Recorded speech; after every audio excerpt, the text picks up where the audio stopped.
प्राचीन भारत के इतिहास में एक ऐसी कहानी है जो किसी फिल्मी कहानी से कम नहीं है। एक साधारण लड़के की कहानी जिसके सम्राट बनने के बारे में किसी ने सोचा तक नहीं था। आज हम बात करेंगे चंद्रगुप्त मौर्य की, वो शख्स जिसने अकेले ही इतिहास का रुख मोड़ दिया था। तो सवाल यही उठता है कि आखिर कोई एक अकेला इंसान इतना बड़ा साम्राज्य खड़ा कैसे कर सकता है? क्या खास था उसमें? क्या थी वो वजह जो एक आम से लड़के को एक महान सम्राट बना गई? चलिए इसी सवाल का जवाब ढूंढते हैं। तो हमारी कहानी की शुरुआत होती है प्राचीन भारत के उस दौर से जब हर तरफ उथल-पुथल मची हुई थी। एक ऐसा समय जब हर तरफ अराजकता थी और शायद नियति किसी ऐसे नायक की तलाश में थी जिसकी किसी को उम्मीद न हो। उस समय भारत छोटे छोटे राज्यों में बटा हुआ था और इन सब पर हावी था मगध का नंद साम्राज्य। ताकतवर तो बहुत था, लेकिन उतना ही भ्रष्ट भी। उनके भारी भरकम टैक्स और जुल्मों से लोग तंग आ चुके थे। मतलब माहौल में ना एक बेचैनी थी, बस एक चिंगारी का इंतजार था। और ठीक इसी माहौल में सामने आया एक नौजवान, चंद्रगुप्त। वो कोई राजकुमार नहीं था, उसकी रगों में कोई शाही खून नहीं था। वो हम आप जैसा ही एक साधारण नौजवान था, लेकिन उसकी आंखों में एक असाधारण सपना पल रहा था। लेकिन देखिए, एक अकेला नौजवान चाहे कितना भी महत्वाकांक्षी क्यों ना हो, साम्राज्य तो नहीं बना सकता। उसे जरूरत थी एक गुरु की, एक मेंटर की। और यहीं से कहानी में एंट्री होती है उस शख्स की जिसे इतिहास ने किंग मेकर का नाम दिया। ये थे आचार्य चाणक्य। सिर्फ एक ज्ञानी ब्राह्मण नहीं, बल्कि एक जबरदस्त रणनीतिकार। नंद राजा ने भरी सभा में उनका अपमान किया था और उन्होंने बदला लेने की कसम खाई थी, और चंद्रगुप्त में उन्हें अपनी उस कसम को पूरा करने का जरिया दिखा। इन दोनों की जोड़ी कमाल की थी। यही इनकी सबसे बड़ी ताकत थी। एक तरफ चंद्रगुप्त, जो एक करिश्माई लीडर था, हिम्मत और लड़ने का जज्बा कूट कूट कर भरा था। तो दूसरी तरफ चाणक्य, वो दिमाग थे जो हर चाल चलने से पहले ही दुश्मन की अगली 10 चालों को पढ़ लेते थे। मतलब एक अगर शरीर था तो दूसरा उसकी आत्मा। चाणक्य की फिलॉसफी बड़ी साफ थी, दुश्मन को कभी कमजोर मत समझो, और जब वो गाफिल हो तो उसे छेड़ो मत, सही वक्त का इंतजार करो। ये सिर्फ किताबी बातें नहीं थीं, ये तो नंद साम्राज्य को जड़ से उखाड़ फेंकने का पूरा ब्लूप्रिंट था। और हाँ, उनका मकसद सिर्फ एक राजा को हटाकर दूसरे को बिठाना नहीं था। उनका सपना था अखंड भारत का, एक बिखरे हुए देश को एक झंडे के नीचे लाना। ये एक बहुत बड़ी क्रांति की शुरुआत थी। तो सपना तैयार था, टीम तैयार थी, अब इसे हकीकत में बदलने का समय था। लेकिन ये कोई आमने सामने की लड़ाई नहीं होने वाली थी। नहीं, ये एक ऐसा विद्रोह था जिसे बाहुबल से ज्यादा बुद्धि से लड़ा जाना था। चाणक्य की रणनीति जबरदस्त थी। उन्होंने सीधे राजधानी यानी पाटलिपुत्र पर हमला करने की गलती नहीं की।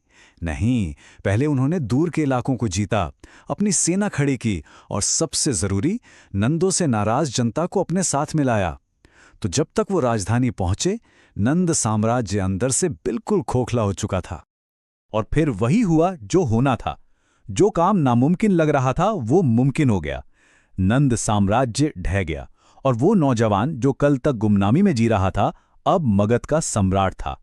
भारत के इतिहास में एक नए युग की शुरुआत हो चुकी थी।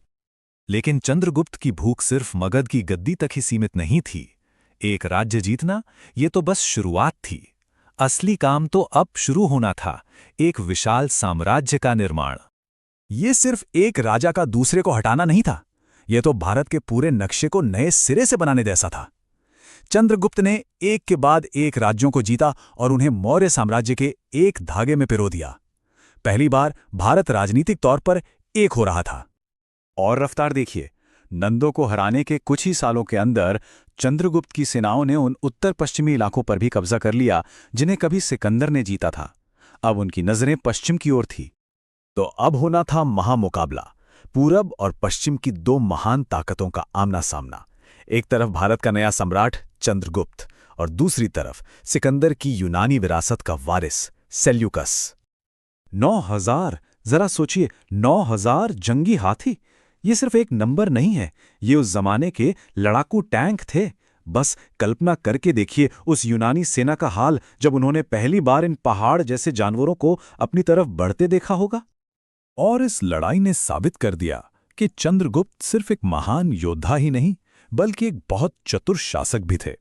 उन्होंने सेल्यूकस को हराया, लेकिन उसे दुश्मन नहीं बनाया, बल्कि एक शांति संधि की, उससे बहुत बड़ा इलाका हासिल किया और एक वैवाहिक गठबंधन के जरिए अपनी पश्चिमी सरहद को हमेशा के लिए महफूज कर लिया।